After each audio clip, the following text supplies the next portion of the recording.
Welcome to Cut the Crop, keeping you in the know about everything you grow. Researchers, growers and other interesting folk delivering insights and information on topics ranging from agronomy to profitability. Brought to you by the Foundation for Arable Research. Hello and welcome. My name's Alison Stewart and I'm your host for this episode of Cut the Crop. Now, many of you will know that FAR started an initiative a couple of years ago called Growers Leading Change, and the whole point of that was to get growers together to be able to address specific problems that they either had in their region or that we thought were of national importance, and growers wanted to get together and address those and share experiences. And we've got today Henry Mitchell with us. How are you? Good, Alison. Yourself? And Henry's an arable grower from North Otago, and he's a member of what we call an Arable growth group, which is one of these regional grower groups. And we're just going to talk to Henry about what the group is and what they're trying to look at and how it's been going so far. So maybe, Henry, just start off with, maybe just tell us a little bit about you and, where you farm and what you're farming and what this North Otago Arable Growth Group is all about. Okay, so I'm back on our family farm down here in Oamaru, just in North Otago. We're farming 750 hectares, and that's a mixture of dry land and irrigated ground. And we grow a range of crops in our system, including wheat and barley, grass seed, radish, and some sunflowers and canary seed for a bird seed company that we've got, Top Flight. And then, the group was sort of set up to bring all local arable farmers in the district together, sort of the next generation arable farmers, I guess. And it's a good way to get together and sort of bounce ideas off each other and get to know what challenges we face in the group are. We set up our group in August last year. At that initial meeting, we all sort of had a bit of a round the room conversation and all sort of discussed problems and challenges that we were facing. And for us, a lot of the members of the group were farming under irrigation, and our water down here in North Otago is quite expensive, and we all sort of decided that our returns from cropping alone under irrigation were not viable. This is long term. So our challenge was, or our focus for the group was to sort of come up with a way to improve our arable returns under irrigation. And what we found was that livestock integration can potentially play a very crucial part in making that happen. So how many are there in your group? 12 of us, and they were spread out, like I said, all over the district. So some farmers are coastal, some are 20, 30 minutes inland. So every farm comes with its own challenges. We've got coastal climates or drier inland climates, and further inland we've got lighter soils, so that allows you to do different things inland than what you can do down on the coast with our sort of heavier clay type soils, in terms of what crops you can and can't grow and what livestock classes are best suited to that country as well. Yeah. So what have you been doing then since, the end of last year? What are the activities that you've been getting involved in? Well, firstly, we had we've been visited two group members' farms. So we've had a look at one member down on the coast, have a look at his operations. He's a mixed arable farm, and he finishes Frisian bulls as well as he's got breeding ewes and trade store lambs as well. So he's got quite a good operation down there, and had a look at how all that works. And then we went to another group member up inland a bit and looked at his operation, and he sort of brings livestock into his cropping operation in the terms of and via dairy grazing and bull beef as well. And talked about his system there and had a good look at that. We also had another meeting with where are we? With Andrew Curtis and Cindy Lowe about irrigation scheduling and monitoring, and that the focus of that meet was to understand how, when and why to irrigate, so how to use your water effectively, not overwater and underwater. So we looked at soil, water holding capacity of your soils, and knowing where saturation point of your soil is and how to monitor that and whatnot. And then about 2 or 3 weeks ago, we also had another meeting with Anton Nichols from McFarlane Rural Business, and that was a really good meet, and we discussed gross margins and budgeting and looked at crop rotations and really dissected a farming system to see where the money's going. Yeah, and actually that's an interesting point. I mean, I know that when I came on board to FAR, and I was talking to a lot of growers in that first year, one of the things I recognised was that arable growers don't necessarily like to share financial information with each other. And in some cases, a lot of growers didn't know, what their input costs were and what their, gross margins were, and where the key revenue and profitability of their farm was. And we've obviously been trying to, encourage people to use production-wise and to understand more, the financial business of the farm. So do you think that having this grower group is allowing people to open up and talk more about the profitability of their farm and what works and what doesn't work, and actually be more willing to share, sort of the good, the bad and the ugly with their, with the growers? Yeah, I certainly hope it is, and I think it is starting to get to that stage where we have got to know each other well enough, and that we do feel confident to open up and share good and bad experiences. Because sometimes when you're out there farming, you get tied up in your own wee world, and you do forget that there are other people out there doing the same thing as you. So it is important to share your experiences, because otherwise, if you don't get out there and talk to other people, well, you don't know whether you could be improving or not, or how you could improve. And sometimes you go to these meetings and you talk to someone about how they're doing it, and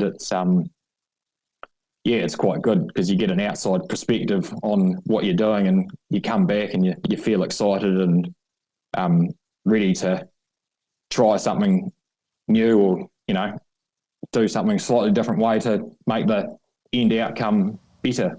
So you talk about, one of the focus areas was to explore, the pros and cons of bringing, livestock into an arable system. I mean, what are the sort of insights that you've sort of come up with, just, from the small amount of interactions that you've had and the visits that you've had to those people that have got, some form of livestock in their system? So, what we're sort of seeing is that, especially through the winter period in an arable farm where historically some paddocks might be winter fallowed, those paddocks green up, or they're sitting there doing nothing. So with having irrigation in the district, it allows you to utilise your farm area better year round. So you can harvest a cereal crop and stitch in a green feed crop for grazing some animals on over the winter, just to capture a little bit more income, which overall boosts the bottom line on your farm. And also with growing ryegrass crops as well, putting lambs or cattle on that after harvest also helps keep that area effective a little bit more throughout the year.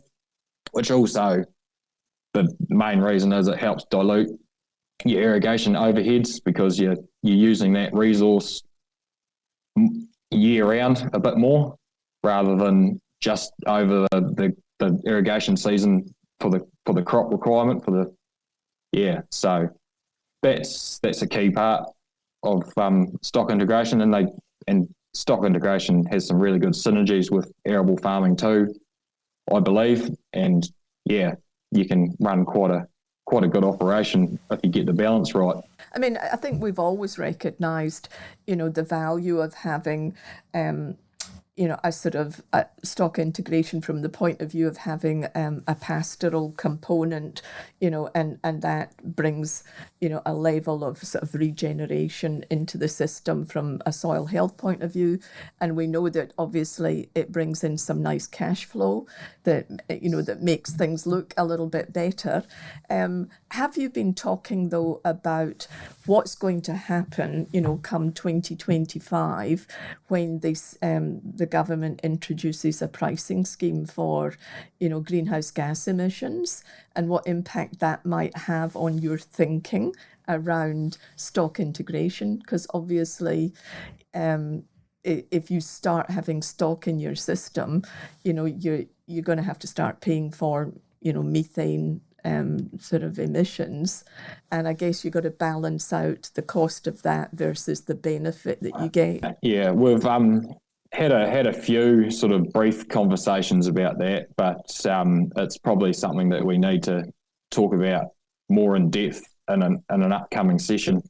I personally don't have a lot of knowledge around that as of yet. Yeah, so that's something it definitely has been talked about within the group. So that's something that FAR can help you with. So Turi McFarlane, one of our environment researchers, I'm not sure if you know him, but he's done quite a lot of, along with Dirk Wallace, modelling of greenhouse gas emissions profiles for different types of farms, and he'll have a lot of data on arable only farms and different types of mixed cropping livestock farms. And so you can probably have a look at that data, and he can probably talk you through what the pros and cons are, because I guess 80% of arable growers, of our levy payers, have got some form of stock in their system. So we've got a reasonably good idea of what the likely impact of pricing emissions is going to have. So I would certainly encourage you to get Turi along to come and have a chat to your group. Oh no, that would be very beneficial, I'm sure. So, when you had Anton along to talk about gross margins, were there any surprises that sort of came out of understanding more about your inputs and your outputs? Had most of the growers in the group already got a really good insight into where they make their money and what costs them the most, or was this quite an insight into helping them make more informed decisions? I believe it was, yeah. So we had several gross margins for several different crops and from different farmers within the group as well. And probably the key or the biggest thing that we recognised was that, we were probably putting on, dare I say it, too much fertiliser and not getting a payback on that fertiliser. So his Anton's messages was, maybe take a look at that and just go back to some smaller rates in order to make that area of your business a wee bit stronger, so you're getting a full payback on what fertiliser you're putting on, rather than just wasting some money. And that's very relevant, and with today's day and age and nutrient monitoring and whatnot, you can't be going out there and putting on fertiliser for the sake of it. You've got to be proving where it's been used. So that was quite interesting to talk about that. And he mainly stressed the points of, well, especially in today's climate with input costs steadily rising, and so most prices have almost doubled since 12 months ago, 18 months ago kind of thing. So his messages were keeping a close eye on input costs, and if you're always going back and revisiting your budgets and your cash flow and your gross margin, you can see how that's going to affect your bottom line. Because with large outlays in arable farming or in farming in general, you've got to know when you're going to recover that money that you're spending at some point. And to do that, if you can have it on paper and have it there in front of you, it's easier to manage and measure that performance. Absolutely. And I think the nitrogen fertilizer issue is not going to go away. I mean, the price of urea is going to keep going up, certainly for the foreseeable future. And of course, anything that you do to reduce the amount of nitrogen you put on is going to help with your environmental compliance. You're going to pay less for nitrous oxide emissions, and hopefully you're going to reduce your risk of nitrate leaching into waterways and things like that. So it's a good focus to have from the point of view of reducing input costs, but also getting the environmental benefit. So it's good that's come out, because it's a message that we've been trying to sort of push with the growers for the last year, that the best thing you can do is to try and keep your input costs as low as possible.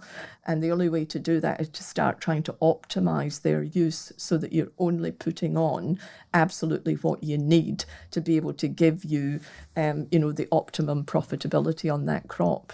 Yeah, he talked about, getting best bang for your buck out of your fertiliser like that, and also being aware of what nutrient you might be cutting away in your straw as well, because with fertiliser prices on the rise like they are, that makes your straw awfully valuable to incorporate it back into your soil after harvest.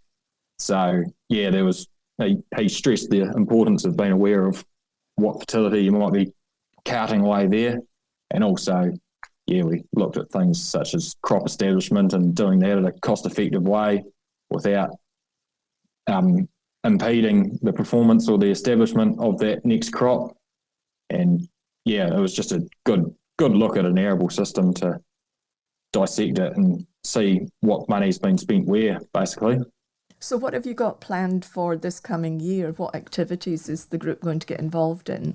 Well, we're going to do a few more farm visits within the group. We've got one guy, he's a poultry farmer, so they grow a lot of cereal grain for their poultry farm.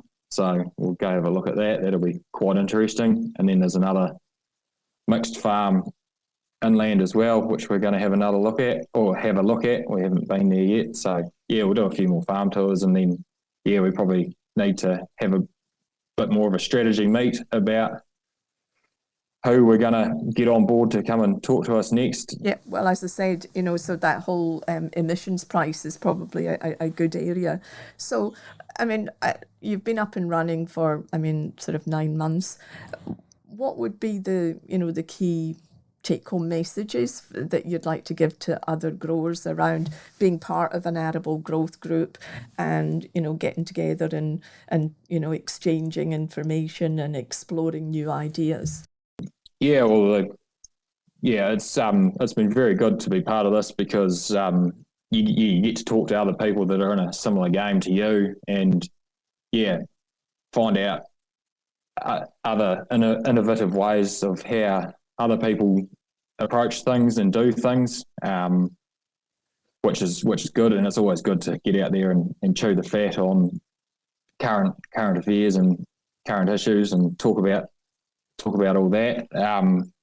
And going back to our session that we had with Anton the other day, I guess that was quite important and relevant to any farmer, really, because it's just crucial to be looking at your numbers and know your numbers, and especially with the current climate today, really, because things are changing that frequently at the moment, and from the time that you sow your crop to the time that you harvest your crop, some of those input numbers will have changed drastically. So by always revisiting your gross margin or your cash flow or your budget, you're able to update those numbers on the fly and know how much money or know what your net return is going to be. Yeah, and it helps you make informed decisions, sort of in real time.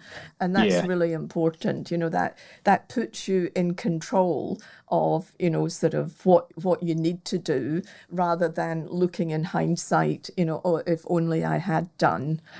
So it's a very powerful sort of position to be in, to understand exactly, sort of what lever to pull to give you the best outcome for your farm business. There's a discipline sitting down and doing that and updating it frequently, but it makes you feel better when you go home at night because you know that I am going to be able to recover that money by doing this, and that, rather than wondering, oh, well, if maybe I could do that or that, and it might work, but when you've got something on paper, it holds you accountable and, like you say, proves or shows you what levers to be pulling at the right time. Excellent. And of course, you get the joy of doing a FAR podcast, Henry. Yeah. Thrust into the limelight last minute, but that's all right. It's good to be able to do it. Absolutely. We'll just have to get you to give a talk at our conference next year. That'll just Great. Thanks very much, Henry. And hopefully other growers listening will realise the value of getting together, and I just encourage other growers to think about, pulling together more of these groups. And if they're interested in doing that, then, contact, Philippa Rollison from FAR, who is coordinating the Growers Leading Change programme. So thanks very much, Henry. No, that's good. Thanks, Alison. Thank you. No problem. And thanks, listener. Have a great day on the farm. Thanks for tuning in to Cut the Crop, presented to you by FAR. If you'd like to know more about any of the topics discussed or have any suggestions for future topics, go to www.cutthecrop.co.nz.